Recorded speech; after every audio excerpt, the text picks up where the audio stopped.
Hello guys, আজকে আমার যাওয়ার কথা ছিল চুয়াডাঙ্গা। আমি চট্টগ্রাম থেকে কালকে গাড়িতে উঠছিলাম চুয়াডাঙ্গার উদ্দেশ্যে, জীবননগর থানার উদ্দেশ্যে যাওয়ার কথা ছিল।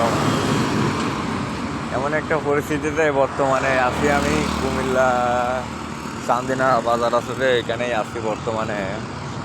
রোডে হেঁটে বেড়াচ্ছি, দেখি রোডে হেঁটে গাড়ি দেখতেছি, গাড়িগুলোর কি অবস্থা। গাড়ির হেভিসা।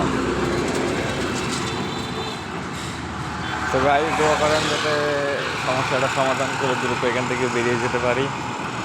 আছি কিছুক্ষণ, আছি আরও সন্ধ্যা পর্যন্ত আছি কুমিল্লা চান্দিনাই, তারপর এখান থেকে চলে যাবো।